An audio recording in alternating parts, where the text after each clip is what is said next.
بسم اللہ الرحمن الرحیم۔ ویران محل کی عبرتناک داستان۔ حضرت جنید بغدادی رحمت اللہ علیہ کا واقعہ۔ مگر اس سے پہلے ہمارے یوٹیوب چینل گفتگوئے حق ٹی وی میں آنے والے دوستوں کو السلام علیکم، خوش آمدید۔ حضرت سیدنا جنید بغدادی رحمت اللہ بیان فرماتے ہیں کہ میرا ایک بار کوفہ جانا ہوا، وہاں ایک سرمایہ دار کے عالی شان محل پر نظر پڑی جس سے عیش و تنعم خوب جھلک رہا تھا۔ دروازے پر غلاموں کا جھرمٹ تھا اور ایک خوشگوار گلوکارہ کنیز یہ نغمہ گا رہی تھی جس کا مطلب یہ تھا کہ تجھ میں کبھی غم داخل نہ ہو اور تیرے اندر رہنے والوں کو زمانہ کبھی بھی پامال نہ کرے۔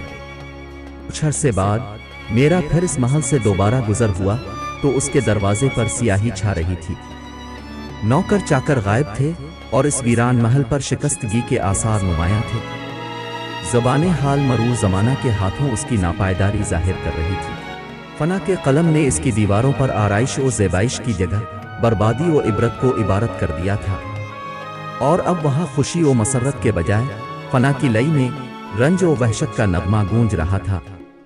میں نے اس محل کی وحشت انگیز ویرانی کے بارے میں دریافت کیا تو معلوم ہوا کہ سرمایہ دار مر گیا، خدام رخصت ہو گئے، بھرا گھر اجڑ گیا، عظیم الشان محل ویران ہو گیا۔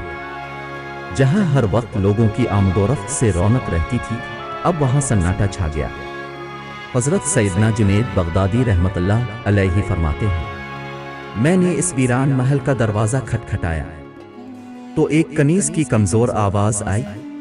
میں نے اس سے پوچھا، اس محل کی شان و شوکت اور اس کی چمک دمک کہاں گئی؟ اس کی روشنیاں کہاں گئی اور اس میں بسنے والوں پر کیا بیتی؟ میرے استفسار پر وہ بوڑھی کنیز اشک بار ہو گئی اور اس نے ویران محل کی داستان غم نشان سنانا شروع کی اور کہا، اس کے مکین یعنی رہنے والے عارضی طور پر یہاں رہائش پذیر تھے، ان کی تقدیر نے ان کو قصر یعنی محل سے قبر میں منتقل کر دیا۔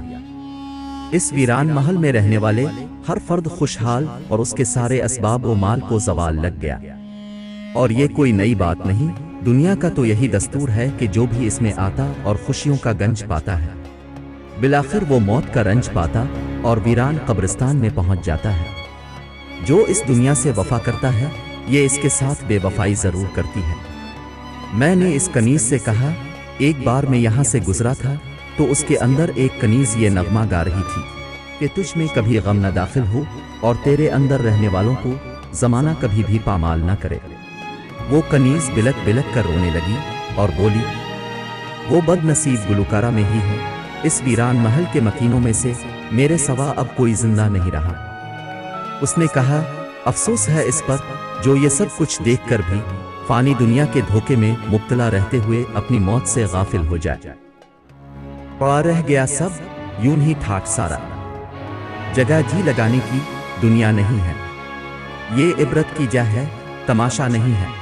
آخر میں اپنے دوستوں سے ایک چھوٹی سی گزارش، اگر آپ کو ہمارا یہ ویڈیو پسند آیا ہو تو لائک اور کامنٹ کر کے اپنے دوستوں کے ساتھ شیئر لازمی کیجیے گا، اور ہمارے چینل گفتگوئے حق ٹی وی کو سبسکرائب کر کے بیل کی گھنٹی کو پریس کیجیے گا۔ اپنا خیال رکھیے گا، ملتے ہیں اگلے ویڈیو میں، تب تک ہمیں دیجیے اجازت۔ اللہ پاک آپ کا حامی اور ناصر رہے۔ اللہ حافظ۔